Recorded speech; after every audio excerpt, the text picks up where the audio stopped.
This is Jenny Lendle and Lauren Jones. And we are back with the Move Worthy podcast after a nice long break.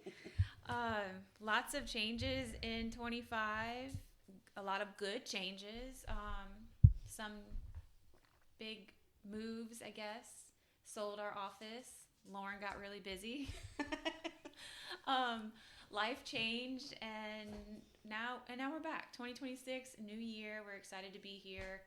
We've got a lot of new things to talk about, not just your everyday real estate trends and data and this and that. We are going to bring some real life talk about the real estate world, and we're going to start with that today. Lauren, you were really busy last year. I was really busy last year. I thought it was great. I was happy for you. When you got busy, I was sad that we separated, but then I was really glad to see just how well you were doing, and I think it'll give us a lot to talk about this year. So today's episode is life between closings. What is, when we're not working, when we're not doing real estate, when we're not showing houses and sitting behind a computer, what does life look like? Success versus reality.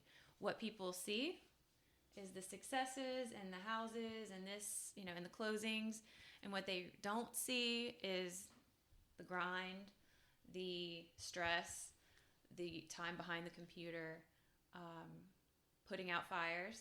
Yeah, I think that's a big key to what happens behind the scenes and in between the closings. There's still a lot of work. We still have to market. We still have to raise our families. Take care of our households. Like, that part doesn't stop when we're not super busy. And it starts to become a little bit of a balancing act. Because I think, for the most part, when realtors are busy, that's their focus. That's what's happening day in and day out, and kind of everything else lays on the back burner. And then when we slow down, family life and travel and all that good kind of stuff kind of takes precedence. So I think for most successful realtors, it's in waves. It's up and down all year long. Where you're putting your focus and where you're not putting your focus. But the real estate, even when you don't have a listing or you don't have one under contract, it doesn't stop. It doesn't. The phone calls. No. No. It's a 24/7 job. It is, your phone can ring at any moment. Mm-hmm. You always have to put your realtor hat on. Mm-hmm. And sometimes I don't always want to put my realtor hat on, but it is the job, and you're right. And sometimes it's a dead-end road. Right, exactly. Or multiple dead-end roads. Before the one that actually goes to the end. Yes. Yeah. So it's a lot of, unpaid work. Yes. Oh gosh, unpaid work. And at the same time, learning experiences, because, you're being hit with a situation that you may not have experienced before. So you're taking in education. Yeah, always. Always learning something new. Even things I already know. Yeah. Like, I just need to, I need it to happen again. Yes. Like, refresh me. I need to see it again. I need to have that whole situation again so I can remember and work through it. And now it's, I know I asked an agent the other day. I was like, I don't really want to do a counter offer on this contract. He's like, well, let's just do an amendment. I'm like, oh yeah. Duh. We'll just do an amendment. We don't have to counter it. I kind of felt a little slow in that moment, but but yes, it's definitely a balancing act for sure. Life in this job. I was just thinking that the other day. Like, I feel like every time my phone rings, it's like, do I need the hat or do I not? Yeah. Am I a realtor or am I just Jenny? Mm-hmm. So it's definitely interesting business to be in. So life between closings, what does your week actually look like? I've given this a little bit of thought. So do you want me to go first, or I'll let you go first? Did you give it thought as to whether you're going to say the real truth? I did. That's what I gave thought to. I was like, wait, I'll go through it. I follow somebody on TikTok in totally different profession. She's a she's a hairstylist or hairdresser, and I love her videos, and it kind of makes me think about what's my job really like from the time I wake up on a Monday, like all the way through. Take me through your day.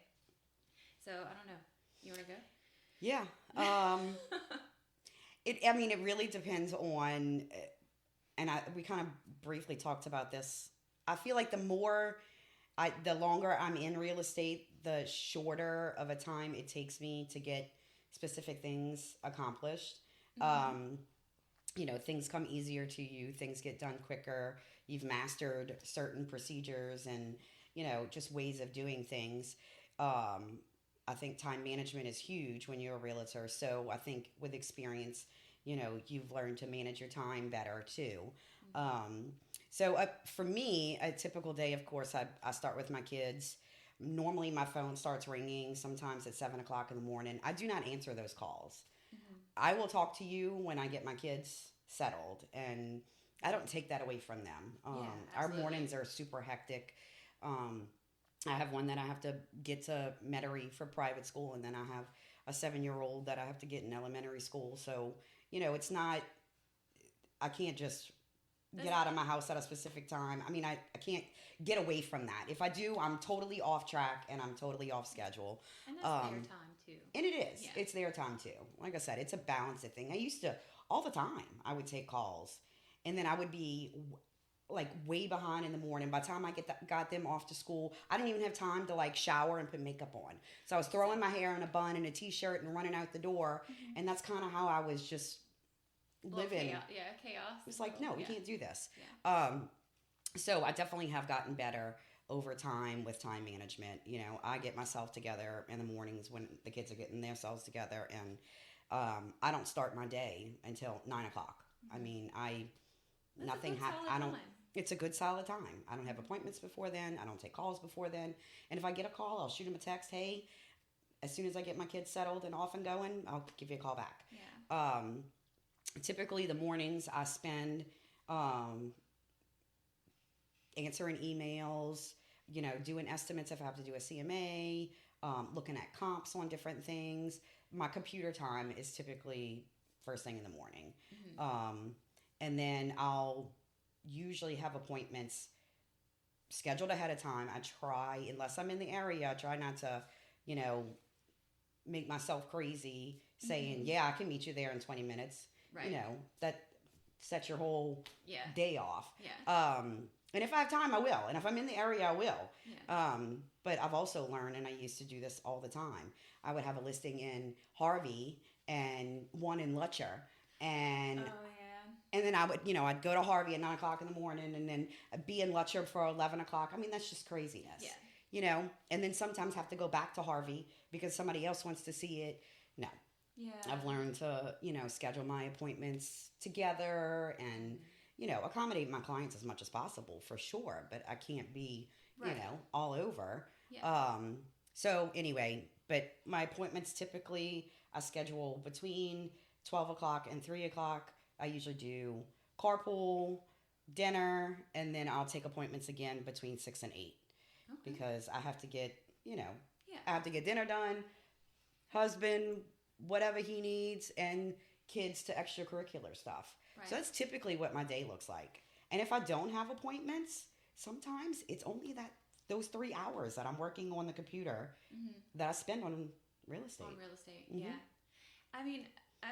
Similar here. We get the kids up first thing in the morning, get them out the door. My phone, just like yours, sometimes 7 o'clock, already text messages, already ringing. And I'm guilty of not always setting them till 9, depending on what it is and who it is.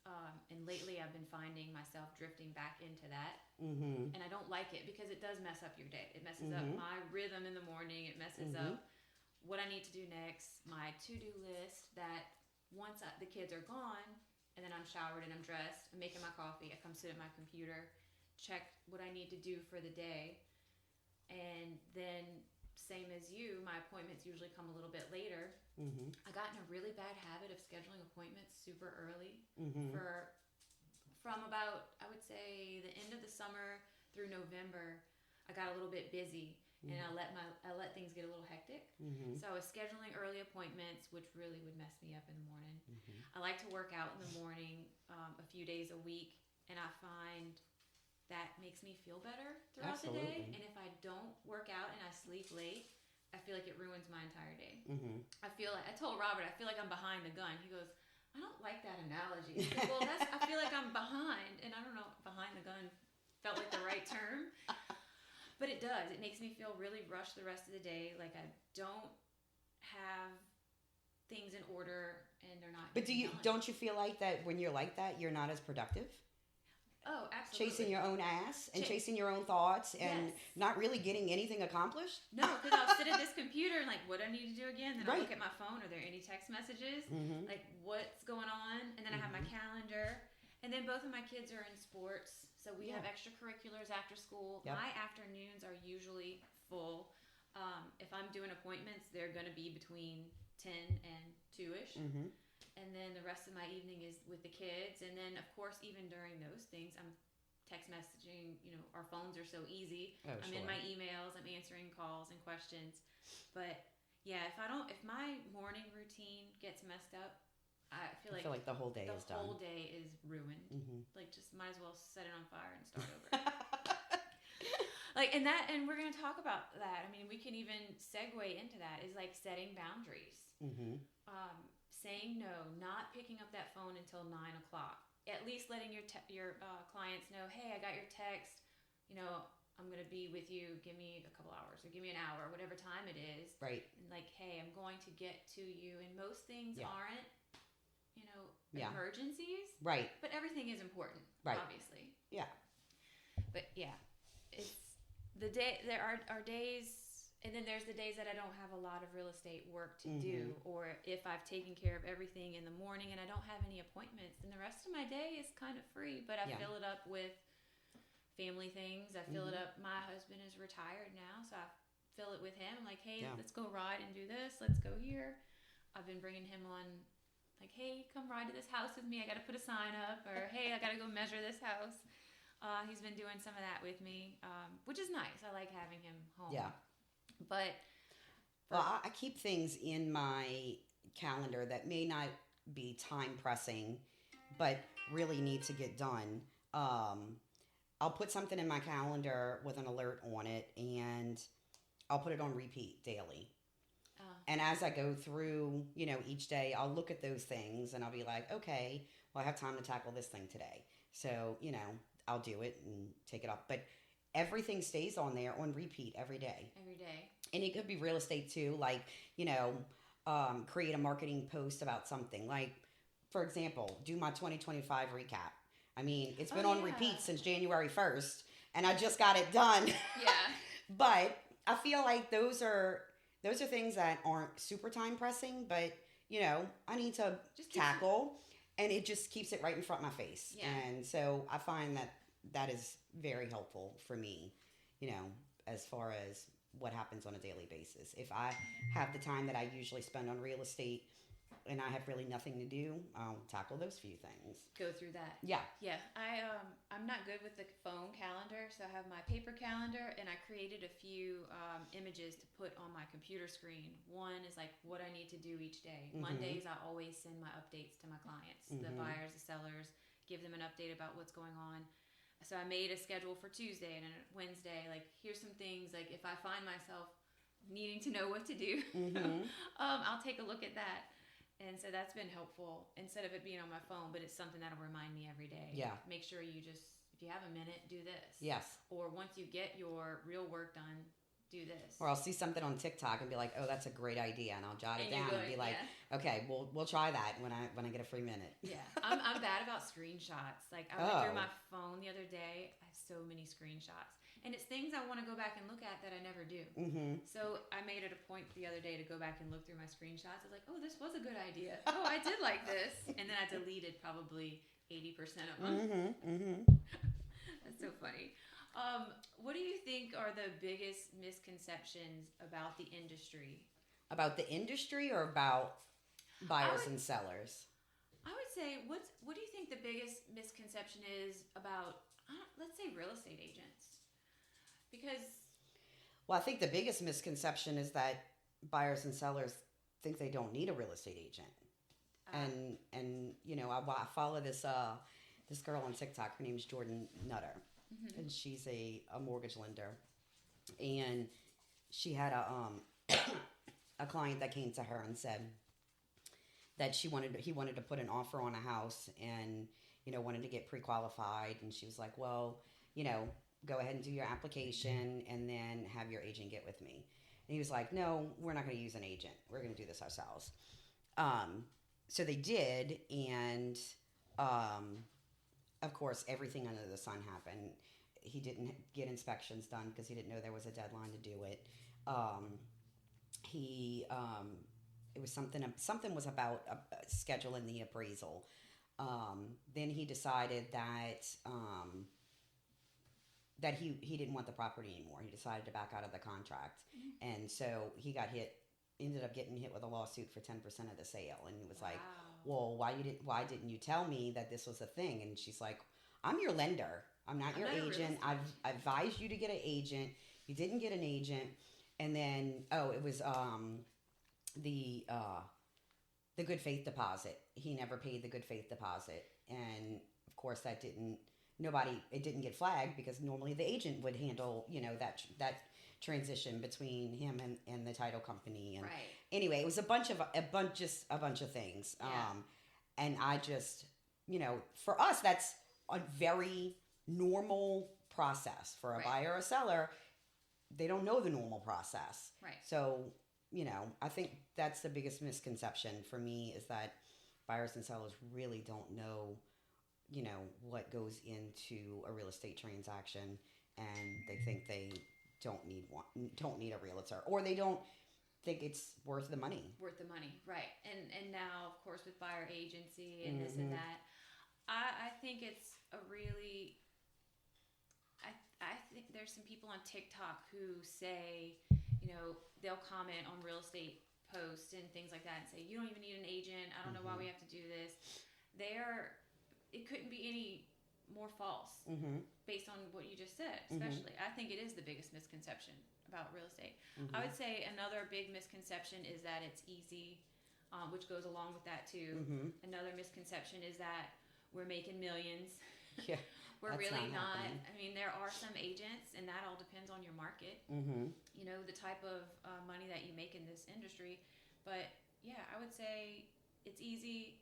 You don't need a realtor, and you know, some agents make it look very flashy, and when really we're in the trenches sometimes. Yeah. Everything that we do, if you had to figure it out per hour, and things like that. So yeah. Oh, if you had to figure it out per hour, heck. We make pennies. We would be millionaires if we. But we make pennies per hour. That's for sure. Yes. I think what you know, buyers and sellers don't understand is a transaction can take anywhere between, you know, 4, 6, sometimes 8 weeks, depending on what the situation may be. And yeah, while you might, you know, get 2 or 3% of the sale, that's also what you made over an 8-week period. It's not a quick thing. We're with you through every step, every, you know, process through, I mean, every milestone, every minute through the transaction. Yeah. Definitely. So, and whereas, you know, most people work, you know, 8 to 10 hours a day. And they get paid per hour or salary. They get paid per hour. We work sometimes 10 to 12 hours a day, and we might close something every 2 months. Correct. It might not be every month, or, you know. So we could spend hours talking to someone and it never even actually work out. Yeah. Yeah. Lenders too. Lenders are in the same position. Too. Insurance all the similar it's industries. Sales. Yeah, sales. You win some, you lose some. Yeah. Early career versus now. How do you feel about what it was like when you were a new agent versus now? I can say for sure, I made a few notes on this. Ignorance is bliss. I feel like the more I know, the harder it is, because certain things have to be done a certain way. making sure the other side's doing things a certain way or the right way. And then when I was a new agent, I was like, oh, this is great. This is fun. Like selling houses, making money. And maybe that's the big misconception, is that it's fun and easy. And then the more you learn, the more you know, the more deals you do, the harder it feels, because you've just opened up all those experiences and you're like, oh wow, this could happen, this problem, this backfired, this issue, and here's how to overcome it. So. And when you're a realtor, when starting out as a realtor, you hear people say this, but it is literally the God's honest truth. You don't know anything. No, you don't. You don't even know how to write a contract when you get your license. That is not, they teach you real estate law. Yes. When you go to school. And they don't teach you how to do an appointment for an inspection. They don't teach you what to expect when these inspectors come out, and what you're supposed to negotiate, what you're not supposed to, what's a real problem, what's not a real problem. Yep. They don't teach you how to write a contract. They don't teach you how to negotiate a sale. They don't teach you how to do a CMA or even a basic appraisal. No, they do not. You do not. So, that, when you first start out versus now, it's huge. Yeah. And I think most people also don't realize when they first start out that you're not just going to walk out and start making a ton of money. Yeah. I mean, my first year in real estate, I made $4,000. I think mine was 10. Mine was 10. And I thought, this was the worst career to go into. I was so discouraged as a new agent. I got a part-time job. Oh yeah, I was doing temp jobs. I was working full-time. Real estate was part-time because there was nothing to be had. I was doing BPOs. Oh, were for you? $20 to $70 per one.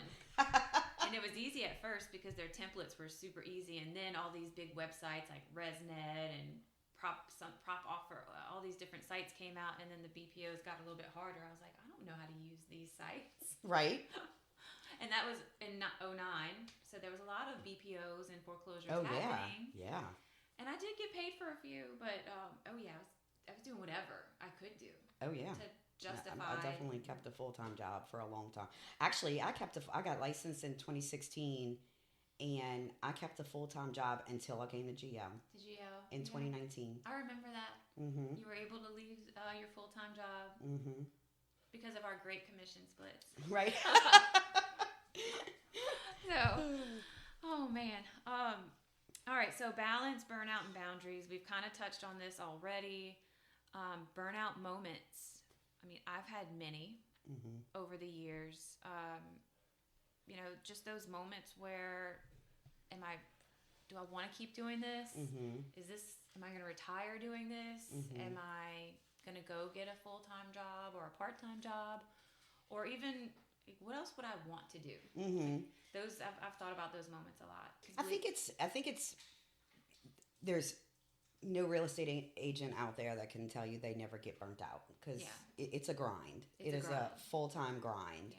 But I think at some point there probably comes a time where you have to decide, is this going to be my livelihood, or is this just going to stay something that I enjoy? Right. I mean, because obviously real estate agents really have to enjoy their job to put in the grind. Absolutely. I mean, you have to love what you do, or you're not going to get it. Yeah.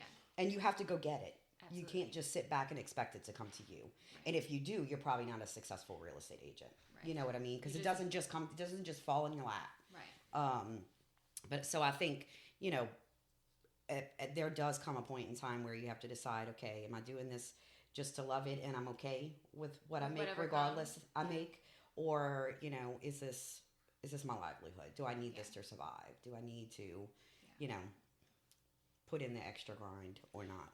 And when you do, when it is your livelihood and you have to put in that extra grind, along comes the burnout, and you have to learn how to deal with it, which leads us right into boundaries. How has boundaries changed everything? We touched on that with our daily routines. Like, if you're not picking up the phone at 7 a.m., what time are you answering the phone? What time are you calling people back? When are you going out to appointments? Being able to say no. I think the buyer agency changed a lot of things. Sure. And for the better. I had a call the other day. Wanted to see a house kind of right away. Someone I knew very well, so I was absolutely going to make it happen. Mm-hmm. I don't know. It turns out it wasn't exactly for that person. Mm-hmm. Still, I was happy to help, Mm-hmm. but it ended up not working out. Mm-hmm. Maybe because not sure by our agency, it didn't really even get that far. Yeah. But me on the road, I was out with Robert. We were heading to town. Didn't know if I was going to be able to come back to make that appointment time, but I was going to try to do my best. But it kind of alleviated itself because maybe that person wasn't 100% aware and ready to go out and buy something and Right. sign a contract Right. with a buyer agent. Yeah. So I think that's kind of helped that out a lot as far as boundaries and not feeling like you have to get up and go right that second. Mm-hmm. Because that's how I felt as a new agent. So I don't struggle with. I've definitely done a really good job of setting boundaries as far as that's concerned. People calling and saying, I need this at this time. Okay, well, everybody has a job, everybody has a life. Mm-hmm. That part I don't struggle with. I struggle more so setting boundaries from my reoccurring clients. I'm a overachiever. I exceed expectations. But that comes with its own consequences. Once you start doing things that take up a lot of your time and you're not being compensated for, it becomes an expectation. So that's one of my biggest struggles in real estate is I could give everybody anything and everything and not make it part of my business, and I really have to watch that. Yeah, I think we all find ourselves in a little bit of that too. Doing things, people call like, hey, we get a lot of calls about successions and estates. They need valuations. Mm-hmm.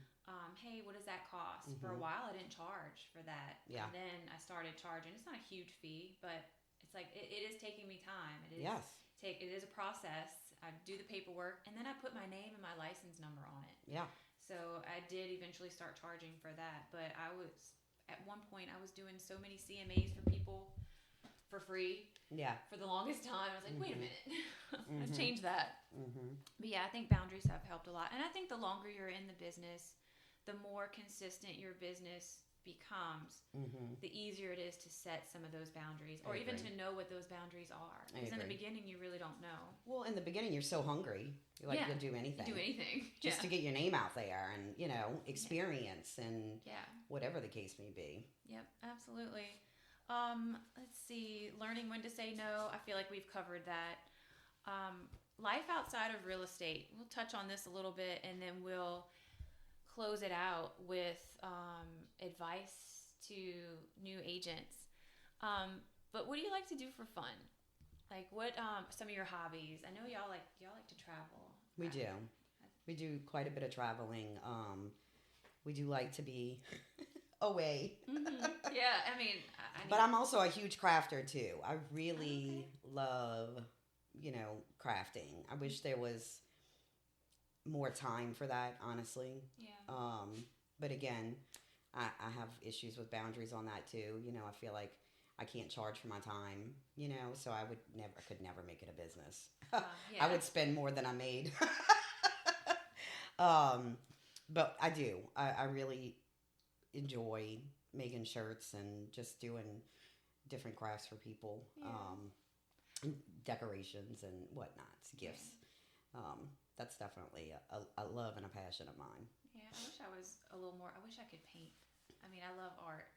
I like to travel. We don't do it as much. I'm trying to do more in 26 travel wise, like plan things out and go to places that we haven't been. And I love art, which I'm not a painter. I wish I was, but I like to take pictures. So I finally photography might be. Yeah, I like to take pictures. I got a camera. I had cameras over the years, but I just picked it back up when soccer season started, and I started shooting the games, the girls. And some of them came out pretty decent. I was pretty proud. So I've kind of gotten back into wanting to bring my camera everywhere. So I like that, and I really like music. So any festivals and concerts, I try to always bring Robert along and let's go listen to this band or see this group. We do a lot of concerts too. Actually, we're going to a concert next weekend. We're going to see Jason Aldean in Biloxi. Oh, nice. Lizzie's my my concert queen. Okay. So she typically Will She talk wants me to into go. it. Oh yeah. Yeah. Hey mom, so and so is coming. I'm like, okay, let me look at it. Yeah. And then usually end up going. The girls are trying to get more into it. They're like, hey, we should go to this concert, or hey, we should go to that concert. And we have done a couple, and we took them to Jazz Fest last year. That was fun. This year's Jazz Fest lineup has a few people they like, so it's a good lineup this year. I think I can get them to go for sure.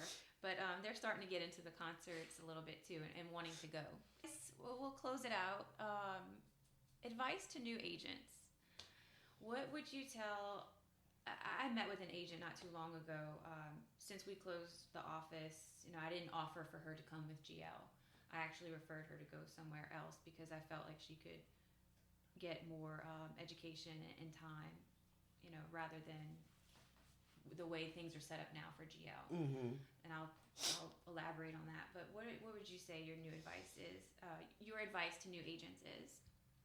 Oh my gosh. I guess be patient. The business does not come quick.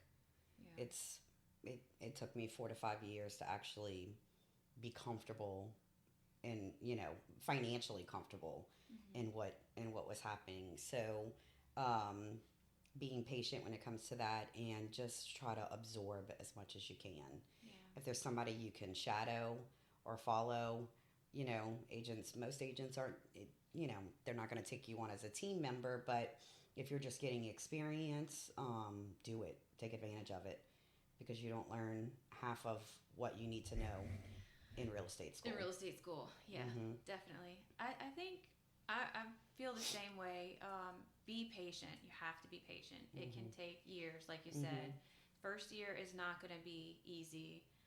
Don't get discouraged in the first year.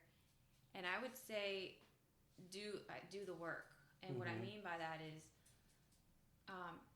knock on the doors, talk to your neighbors, talk to your friends, email people, get on Messenger, DM people, and not random people, not cold things, but people you know. I mean, if you go look at your Facebook, you have hundreds of friends on there. Talk to them, reach out to them, put yourself out there. I think you can go out and get as much business as you want, and be honest with yourself about actually putting in the work, or as little business as you want. Right. And even this, for me, this long in the business, knowing how this year went and going from not being very busy to really busy to then the more work showing up after people are seeing that you're busy, and you have to stay relevant. I think part of that is... Well, and I think being relevant even when you're not relevant is key too. So even if you're not putting your business out there because you don't have business, you're putting yourself out there. Putting yourself out. People are seeing you. People are seeing, even if it's just your lifestyle, the way you live, the things you believe. They're listening to that, and they're hearing that, and they're like, yeah, I agree with her. Me and her could be cool. You still need to be out there in the very beginning. You might not be showing closings, and you might not be showing listings, and you might not be posting, everything that's happening as far as business, but you're sharing yourself. Yeah. And I think that's very beneficial in the beginning. That's something I did not do. Even 2 or 3 years after I started, they were like, "You're a realtor?" And I'm like, "Yes. Yes, I know. I've been a realtor for 3 years." And they're like, "I didn't know that." Yeah. Well, and I was adamant about not getting on Facebook. I remember you hated it. You're like, I don't want to do this. I didn't get on Facebook until I came to GL. I know. So from 2016 to 2019, I was not on 1 minute of social media ever, never. Yeah. And I'm not going to say it changed everything, but it definitely had to have something to do with it. Oh, absolutely. Once you start marketing and your name out there, and just in general, so that is something that I would definitely advise to agents just coming into the business. Yeah. Don't worry that you don't have real estate. Show. Yeah, to market yourself, sell yourself, and remind people that you're a realtor. That's right. Every single day, all day. Yeah. Until you don't want to anymore, and then it's still not going to be enough. Right. There'll eventually come a time where you do have content to post because you're busy. And you'll have past clients. Yes. And you'll have referrals. Yes. And it all, and then people will remember that you're a real estate agent. But definitely put in the work, be patient. Mm-hmm. Don't get discouraged too soon. Remember what we said we made our first years. Yeah, it's not abnormal. It's not abnormal. It's not easy. The business is not just going to fall in your lap. Nope. As much, I'm sure it has happened to some people, and kudos to them, but how long did that last? Right. So we're actually experiencing right now one of the lower numbers of realtors in Louisiana because, when COVID happened and interest rates plummeted, everybody wanted to be a real estate agent because sales were happening left and right. Right. Well, a lot of those agents have gotten out of the business because there's only so long you can hang on to not making any money. And still paying dues. And I think they thought it was always going to be that easy, but it's not. So I think we're finally getting to a better number where there isn't a saturation of agents, and we'll start feeling the benefit of that. The benefit of that, yeah. I definitely think so. I think 2026 is going to be a good year. So far, it's looking up. Mm-hmm. So hopefully, anybody who was struggling these last few years that stuck it out, hopefully this will be your year. I'm looking forward to a good year and excited about the podcast being back. Yay. So, yay. Our first one in a long time. So thanks for joining us. This is the Move Worthy podcast. We talked about life between closings, success versus reality, misconceptions, setting boundaries, and advice for new agents. Let us know what you think in the comments after we post it. We'll be back next week with a brand new episode of the Move Worthy podcast with myself, Jenny Lendle. And Lauren Jones. And together we have the experience to move you forward.